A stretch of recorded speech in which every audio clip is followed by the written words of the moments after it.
Soyez les bienvenus, chers auditeurs. Nous sommes ravis de vous avoir parmi nous. Et nous poursuivons notre série d'études en compagnie d'Harry, à qui nous souhaitons la bienvenue. Merci. Mais également de Jean-Philippe, à qui nous souhaitons également la bienvenue. Alors nous vous rappelons que nous sommes toujours sur cette thématique générale qui est les psaumes. Et aujourd'hui, nous allons voir un nouvel aspect de cette thématique, de la sagesse pour une vie pieuse.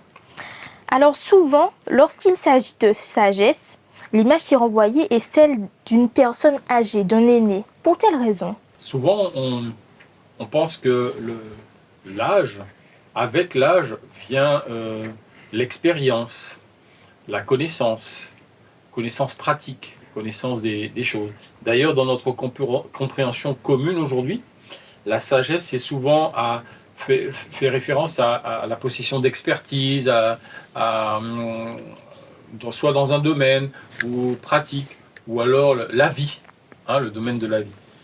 La sagesse de la Bible, elle est tout autre et on la développera certainement. Qu'est-ce que la sagesse? La sagesse, c'est cette capacité à utiliser ses connaissances à bon escient, avoir un certain discernement, faire les bons choix, parce qu'effectivement, je peux avoir énormément de connaissances, mais ne pas savoir les utiliser. Donc la sagesse, c'est aussi cela. C'est aussi lié aussi à notre manière d'agir, agir avec modération, agir avec prudence. Après, si on va d'un point de vue biblique, dans Proverbe, il y a un bel élément de réponse qui nous est donné. La crainte de l'Éternel est le commencement de la sagesse. Eh bien, développons maintenant toutes ces informations tout en restant au cœur du texte. La Bible fait-elle la différence entre une vie de sagesse et les actes sages? Lorsqu'on prête attention à la vie de Salomon, vous pourrez regarder dans le livre de 1 roi, et on remarque qu'il avait demandé la sagesse à l'Éternel, le Seigneur le lui avait accordé, mais comment va-t-il utiliser cette sagesse? On se rend compte que c'est de manière épisodique qu'il va l'utiliser pour mener à bien le fonctionnement de son royaume. Mais lorsqu'on regarde le fil conducteur de sa vie, on voit qu'on ne peut pas considérer qu'il s'agissait d'une vie de sagesse, puisqu'il s'est adonné à l'idolâtrie et il a adoré des dieux étrangers, les dieux de ses concubines et de ses femmes, et il n'a pas toujours fait ce qui était droit aux yeux de l'Éternel, il s'est détourné, tout simplement. Donc là, on peut faire la différence, effectivement, entre des actes sages et une vie de sagesse. Bien qu'en réalité, on peut se poser la question, est-ce peut-être qu'il a eu une vie de sagesse et qu'à un moment donné, il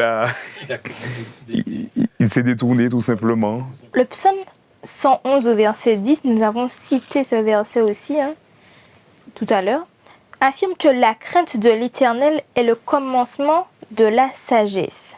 La crainte de l'Éternel, concrètement, en fait, qu'est-ce que c'est? Est-ce que c'est avoir peur de Dieu? Est-ce que c'est d'être terrorisé par l'idée de sa présence? Comment on peut... Harry nous a cité la même idée dans Proverbe, et je me permets de lire dans deux versions différentes. La Bible en français courant, qui nous dit « Reconnaître l'autorité du Seigneur est le commencement de la sagesse. » Reconnaître l'autorité. Et dans Parole de vie, il est dit « Le respect du Seigneur est le commencement de la sagesse. » Donc, certainement, ce mot traduit par crainte, là, on lui donne d'autres traductions qui nous aident un peu mieux à comprendre. Bien que je ne suis pas fâché avec cette expression de crainte, parce que quand on a une crainte, bien sûr, de nos jours, trop souvent, c'est assimilé à une peur. Mais quand on a du respect, comme ça a été dit là, la crainte de ses parents, sans qu'ils nous aient battus, sans qu'ils nous aient maltraités, on craint le père, on craint la mère, parce qu'on le respecte, on ne veut pas lui faire de la peine, voilà. C'est dans cet esprit, reconnaître l'autorité, reconnaître qu'on doit le respect, et on pourra même développer encore un petit peu après ce qu'est cette crainte. Exactement, et pour réagir vite fait, on est dans le sentiment de révérence, dans le champ lexical de la révérence. Et un auteur faisait référence à la notion de crainte.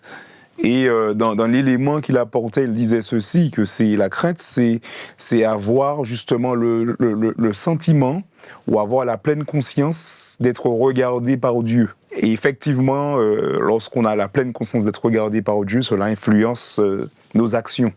C'est vrai que ça change beaucoup de choses à notre compréhension. Tout à fait. Et d'autres textes, Ecclésiaste chapitre 12, verset 13, Deutéronome 6, verset 2, Deutéronome 8, verset 6, il y en a d'autres, j'arrêterai là, assimile la crainte de l'Éternel à des expressions telles que marcher dans toutes ses voies, aimer les voies de l'Éternel, servir l'Éternel son Dieu de tout son cœur, de toute son âme, ailleurs il est même dit de toute sa pensée, observer les commandements de l'Éternel et ses lois.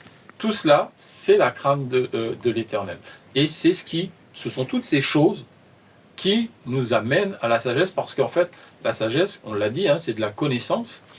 Et il y a un verset que nous citons régulièrement dans nos églises, toute chose concourt au bien de ceux qui aiment Dieu. Mais on oublie le début du verset qui dit « Au reste, nous savons ».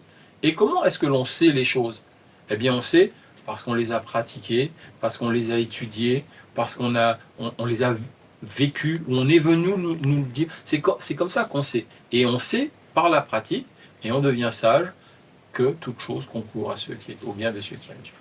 Le dictionnaire, lui aussi, nous donne une définition de la sagesse, en nous disant qu'en fait, la sagesse représente l'ensemble des connaissances et des principes qui se développent dans une société ou une période donnée.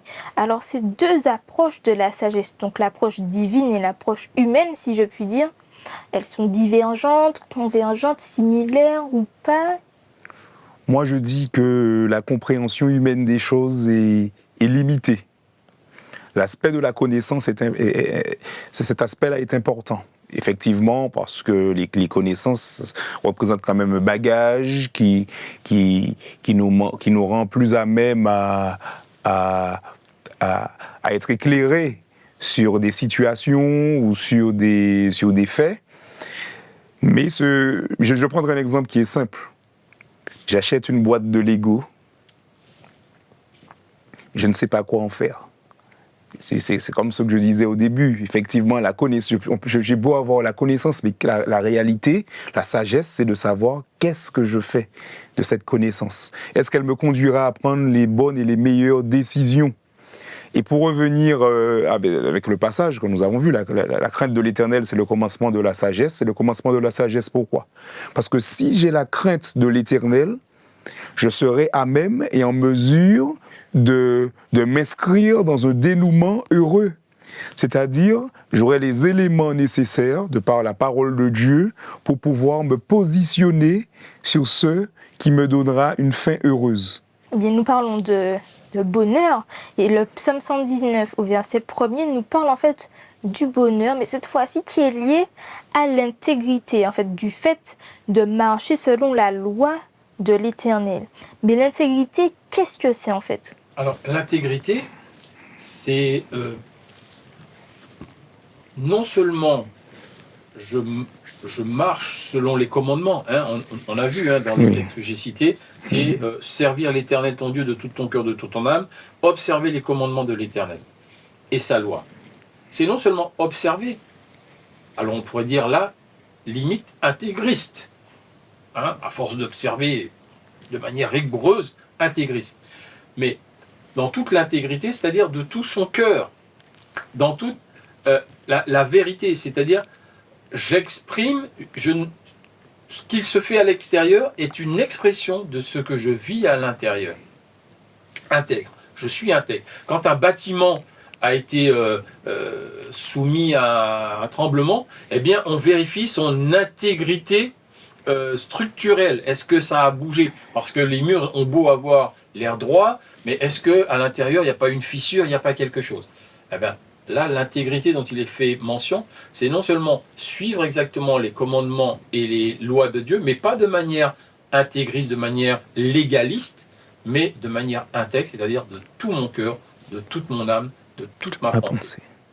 Alors, l'intégrité et la sagesse, est-ce qu'en fait ce sont deux valeurs, je vais dire, qui vont de pair, ou bien est-ce qu'on peut posséder l'une sans posséder l'autre?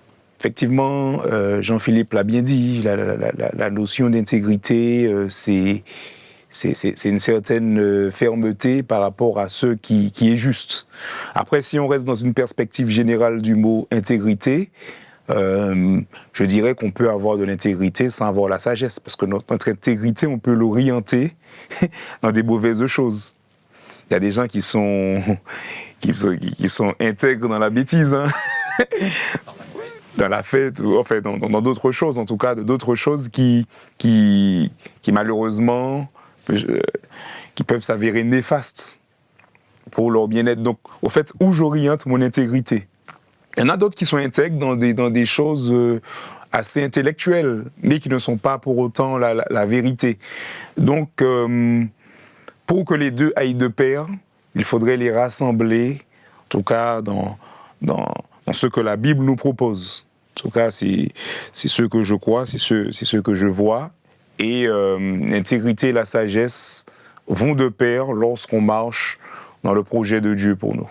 Est-ce que c'est la sagesse qui mène du moins à l'intégrité, ou bien à l'inverse, l'intégrité qui mène à la sagesse? La sagesse, on l'a dit, hein, elle vient de Dieu, parce que qui est sage? Qui est amour, qui est miséricorde, toutes ces qualités, c'est Dieu. Et Dieu, il nous donne de la sagesse et il nous aide à rester intègres, comme je l'ai dit, non seulement sur la bonne voie, mais de la bonne manière. Donc, je dirais que l'on prenne par l'une, que l'on prenne par l'autre, l'objectif et le but, c'est de se laisser diriger et transformer par Dieu pour arriver là où Dieu veut nous emmener. Est-ce que c'est d'abord l'œuf qui a fait la poule qui a fait l'œuf? Non, c'est Dieu qui a créé. Donc, pour l'intégrité et la sagesse, c'est Dieu qui donne d'abord. David était un roi doté de sagesse, moins que son fils Salomon, mais il en avait quand même. Cependant, le psaume 51 a mis en lumière en fait les actes de transgression commis par David. Donc on sait qu'il a eu une relation intime avec Bathsheba, qu'il l'a vue, qu'il est même allé jusqu'à assassiner son mari du fait qu'elle était enceinte. Est-ce que ça, c'est une conduite intègre en soi? Il s'agit là du cheminement de vie d'un homme sur lequel Dieu avait porté un regard favorable. Et nous voyons quelque chose qui n'est pas sans nous interpeller. C'est que quand bien même Dieu nous appelle, quand bien même nous sommes dans une démarche de salut, nous ne sommes pas infaillibles. Nous ne sommes pas infaillibles et si nous ne sommes pas vigilants, nous pouvons succomber et l'ennemi peut justement trouver nos failles et nous amener justement à notre déchéance. Donc il est important de cultiver notre relation avec Dieu et persévérer jusqu'au bout, comme le texte biblique nous l'exhorte. Et donc David, effectivement, il a eu ses moments de faiblesse, mais il a su revenir. Je citerai, pour nous aider dans notre compréhension, Job, chapitre 28, verset 28, qui reprend cette idée de proverbe, d'autres textes. Voici la crainte du Seigneur, c'est la sagesse. D'accord, on a défini la crainte, etc. S'éloigner du mal, c'est l'intelligence. David, il marchait, mais quand il a vu de son balcon ou de sa terrasse, que sais-je, Bathsheba en train de se baigner, s'il avait fait demi-tour, s'il s'était éloigné du mal, probablement que la suite ne se serait pas passée. David, son cas c'est passé, c'est du passé, et le Seigneur nous dit que c'était un homme selon son cœur, non pas parce qu'il a fait ça, mais parce qu'il est revenu de son péché, il a obtenu miséricorde, etc. Mais pour nous, eh bien, ce texte nous dit que quand je vois, si je suis sage, quand je vois le mal, quand je vois les tentations, quand je vois les choses, eh bien, si je m'en éloigne, eh bien, je suis intelligent dans la pensée de Dieu et je suis aussi sage. Voilà. Et pour revenir à David, Et comme je le disais, cela nous interpelle aussi, nous. Et en tout cas, David, dans le psaume 34, il dira ceci: éloigne-toi du mal et fais le bien, recherche et poursuis la paix. Psaume 34, verset 15. Donc on voit quand même les paroles de sagesse du roi David. Et si on doit prendre exemple sur son vécu, sur ses chutes, on se dit qu'il a été suffisamment sage pour revenir à temps dans les voies du Seigneur. Et je crois que c'est par l'action du Saint-Esprit que nous aussi, si nous chutons, nous avons justement l'opportunité de revenir dans le droit chemin. Rien n'est figé, personne n'est obligé de rester dans le mal, dans le péché. Le psaume 105 nous rapporte aussi une partie des expériences qu'ont fait Abraham, Isaac, Jacob, Joseph, mais aussi les Israélites. Et ce sont des expériences qu'ils ont pu vivre avec Dieu. Nous avons pris l'exemple de David tout à l'heure. Et ce fut, je pense, une expérience pour lui, enfin une leçon de vie en tout cas, qui l'a aidé à se remettre dans le droit chemin. Et quelle est la place de l'expérience, en fait, de l'expérience que l'on fera avec Dieu dans le processus, en fait, dans le cheminement qui mène vers la sagesse, qui mène vers l'intégrité? Cheminer avec Dieu, marcher avec Dieu, c'est faire des expériences. Tout à l'heure, on le disait, on progresse. Dieu nous prend là où nous sommes, quel que soit notre niveau de connaissance, de vécu. Il nous prend là où nous sommes et il nous fait progresser. Il nous fait progresser et cette progression nous donne... parce que la sagesse, elle vient de Dieu. La sagesse, on a dit, c'est pas seulement accumuler des connaissances et savoir comment les utiliser, hein, c'est ce que tu as dit tout à l'heure, Henri, hein, si j'ai bonne mémoire, mais c'est vraiment avoir en nous un esprit de discernement entre ce qui est bien. Quand Dieu nous dit, voici, je mets devant toi deux chemins, choisis le bien pour que tu vives. J'ai formé pour toi des projets, choisis le bien pour que tu vives. Eh bien, tout ce cheminement, si nous le faisons de manière intègre, comme la définition qu'on a dit tout à l'heure, non seulement intègre, c'est-à-dire constante, mais intègre, c'est-à-dire aussi d'un cœur, d'un esprit sincère, nous sommes sur le bon chemin. Nous pouvons progresser. Mais il peut aussi nous arriver, comme David, comme d'autres, on chute, on tombe, on se relève. Donc la chute et l'expérience, en fait, sont aussi utiles à progresser. C'est formateur, effectivement, pour celui qui a le discernement et qui a cette remise en question. Et je crois par-dessus tout, qui est à l'écoute du Saint-Esprit qui nous interpelle. Quand on chute, il faut accepter cette main tendue de Dieu qui nous aide à nous relever. La parole nous dit, hein, maintes fois le juste tombe, chute, je ne me rappelle plus, enfin ça dépend des versions, et autant de fois le Seigneur le relève. Jusque le seul qui peut empêcher, c'est moi. Ben non, finalement je reste par terre, là cette fois-ci. Ah, c'est bon, ça fait 10 fois que je suis tombé, ben non, je continue plus. Donc il y a aussi un travail de persévérance. De persévérance, absolument. Ouais. Merci messieurs pour ces informations complémentaires qui nous ont enrichis. Nous passons maintenant à une partie un peu plus pratique, nous permettant de posséder des clés pour notre quotidien. Est-il possible, aujourd'hui, alors que nous parlons en fait en 2024, de vivre une vie sage en étant jeune? Il y a un proverbe qui dit « La valeur n'attend pas le nombre des années ». C'est pas biblique, mais pourtant... oui, on peut vivre. Par contre, ce qui est biblique, c'est que la Bible nous dit « Instruis l'enfant dès son jeune âge et lorsqu'il sera grand ». Encore la pratique, l'expérience. Quand il sera plus grand, quand il sera vieux, il ne se détournera pas. Donc, il y a effectivement une possibilité. Après, chacun est plus ou moins réceptif, chacun a son parcours de vie à faire, à effectuer. Nous n'avons pas tous la même compréhension, le cerveau de chacun et les connexions ne sont pas toutes faites pareilles. C'est ainsi, hein. Nous avons chacun notre caractère, notre personnalité, etc. Mais oui, on n'a pas besoin d'avoir comme moi des cheveux blancs, la barbe blanche, pour commencer à être sage. Il y a très certainement parmi ceux qui nous regardent des jeunes qui ont de la sagesse venant de Dieu, qui ont la connaissance et la crainte de l'Éternel et qui ont un chemin de vie, un parcours et ils font preuve de sagesse et d'intégrité. Alors si aujourd'hui, une personne nous entend et désire justement poursuivre ce chemin, qui est le chemin de la sagesse, de l'intégrité, mais par quoi il faudrait commencer? Le départ, pour moi, le bon départ serait de rechercher la volonté de Dieu. Rechercher la volonté de Dieu, c'est-à-dire aller dans sa parole.